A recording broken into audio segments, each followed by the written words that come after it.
This morning at approximately 6:06 hours, the Amherst Police responded to a call from a citizen reporting a person down in the roadway on Bailey Avenue near Grover Cleveland Highway. When the officers arrived, they found a person down in the roadway, injured, who was unconscious. That person was transported by Twin City Ambulance Company to Erie County Medical Center, where they're currently receiving treatment. As of this time, the Amherst Police Department is investigating the incident to try to determine the source of the injuries and what happened. Anyone with information, we're asking to contact our Detective Bureau at 689-1322. For residents that are in this area, they can expect to see an increased police presence as we investigate this incident. We should be in the area for hours coming up, and there shouldn't be any disruptions to traffic. However, they'll see police cars in the area. At that point, if this, I can take your questions. Where specifically in the roadway was this person when you came here? If I could reference for you here, but we're approximately about 100 yards from where we are, just about on the double yellow line, right in the middle of the roadway.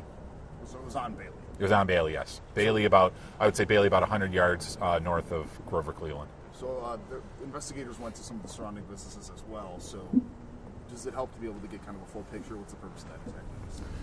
Well, because the victim was unconscious, they obviously couldn't provide us with information as to what happened, so our officers were doing an initial canvass of the area to try and determine the source of where that victim may have came from. Now you said that there's crime tape up, so it's safe to assume that a crime took place. What can you tell us about that? Well, I could say in general terms, just because there's crime scene tape does not mean there's a crime scene. That just means that we have an area that we're securing while we determine whether or not it is related to a possible crime. Can you explain the extent of this person's injuries? We're not going to get into the specifics of that person's injuries at this time. They are currently being treated at ECMC. Can you say if there were any reports of gunshots, anything of that nature, or does it appear to be more of just a case of somebody got beat up? I can say that there's no reports of gunshots, and the victim in this case was not shot. Were you able to identify the individual? Yes.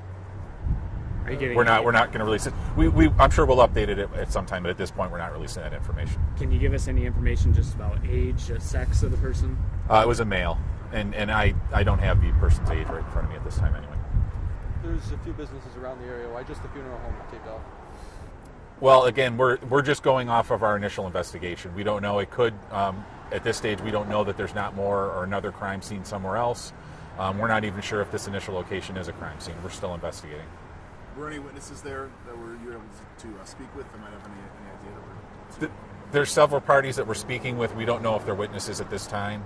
And obviously there was someone that called us this morning to notify us that they saw the person on the roadway. They, as far as to the best of my knowledge, they were just driving by and they saw the person on the roadway.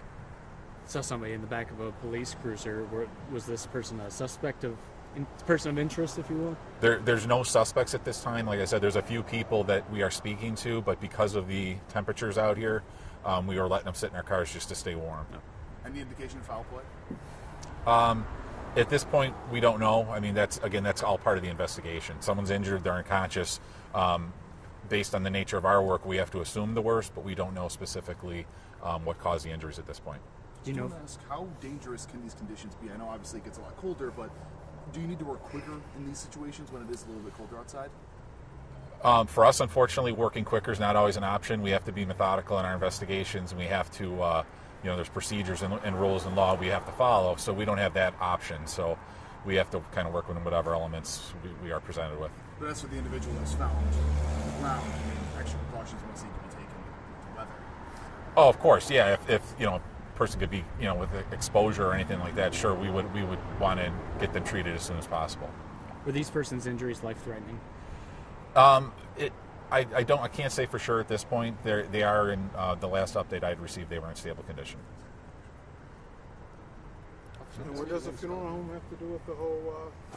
It's just part of the investigation. And you said people can expect a police presence here throughout the day? Yeah, I would imagine we'll be in the area, and we may even be in other adjacent businesses or residences trying to talk to people just while we try to determine what happened.